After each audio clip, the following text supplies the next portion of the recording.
السلام علیکم ورحمۃ اللہ تعالی وبرکاتہ۔ نمبر 1، اسلامی تاریخ 13 جمادی الاخری، غزوہ تبوک کے بارے میں۔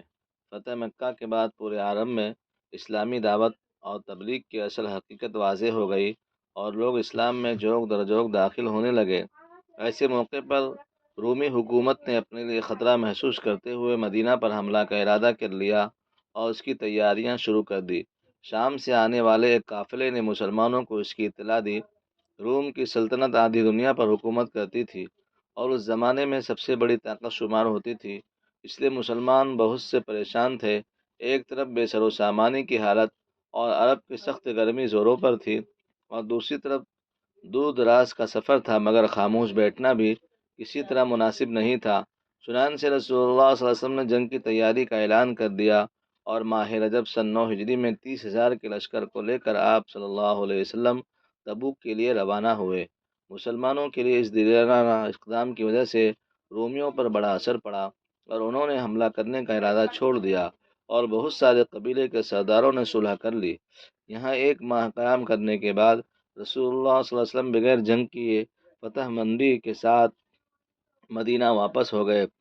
یہ آپ صلی اللہ علیہ وسلم کی زندگی کا آخری غزوہ تھا۔ نمبر 2، اللہ کی قدرت۔ منہ میں رطوبت یعنی تھوک۔ اللہ تعالیٰ منہ میں تری کو پوشیدہ رکھا ہے کہ کھانا منہ میں رکھ کر چباتے وقت وہ تری پیدا ہوتی ہے اور کھانے کے ساتھ مل کر اس کے ہضم ہونے میں مدد کرتی ہے۔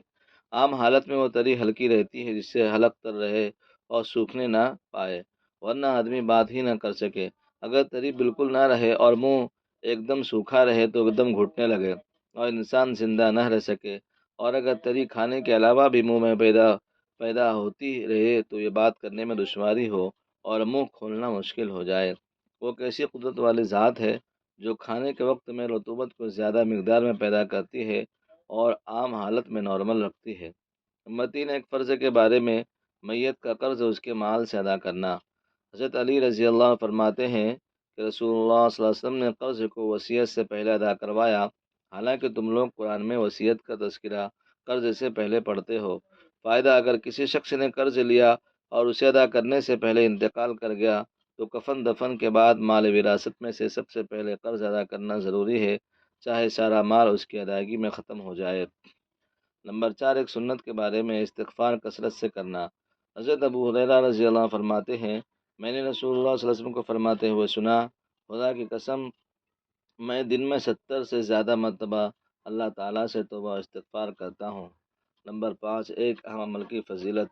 اپنے اخلاق کو درست کرنا۔ رسول اللہ صلی اللہ علیہ وسلم نے فرمایا، کامیاب ہو گیا وہ آدمی جس نے اپنے دل کو ایمان کے لیے فارغ کر دیا اور اسے صحیح سالم رکھا اور اپنی زبان کو سچا بنایا، اپنے نفس کو نفس مطمئنہ اور اخلاق کو درست بنایا، اور کانوں کو حق بات سننے کا اور آنکھوں کو اچھی چیزوں کو دیکھنے کا عادی بنایا۔ نمبر 6، گناہ کے بارے میں۔ کسی کے سطر کو دیکھنا۔ رسول اللہ صلی اللہ علیہ وسلم نے فرمایا، اللہ تعالیٰ لعنت کرتے ہیں اس شخص پر جو جان بوجھ کر کسی کے سطر کو دیکھتا ہو، اور اس پر بھی لعنت ہے جو بغیر کسی عذر کے سطر دکھلاتا ہو۔ نمبر 7، دنیا کے بارے میں۔ مال جمع کرنے کا نقصان۔ رسول اللہ نے فرمایا، تم مال و دولت جمع نہ کرو کیونکہ اس کی وجہ سے تم دنیا کی طرف مائل ہو جاؤ گے۔ نمبر 8، آخرت کے بارے میں۔ قرآن میں اللہ تعالیٰ فرماتا ہے، قیامت کے دن پرہیزگار لوگ جنت کے سایوں میں یا چشموں میں اور پسندیدہ میووں ہوں گے۔ ان سے کہا جائے گا، اپنے نیک اعمال کے بدلے میں خوب مزہ سے کھاؤ پیو، ہم میں نیک لوگوں کو ایسا ہی بدلہ دیا کرتے ہیں۔ اس دن جھٹلانے والوں کے لیے بڑی خرابی ہوگی۔ نمبر 9، طب نبوی سے علاج۔ مسواک کے فائدے۔ رسول اللہ صلی اللہ علیہ وسلم نے فرمایا، مسواک منہ کی صفائی اور خدا کی رضامندی کا ذریعہ ہے۔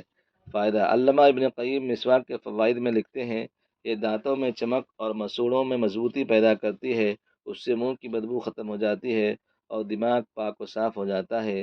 یہ بلغم کو کاٹتی ہے، نگاہ کو تیز کرتی ہے اور آواز کو صاف کرتی ہے۔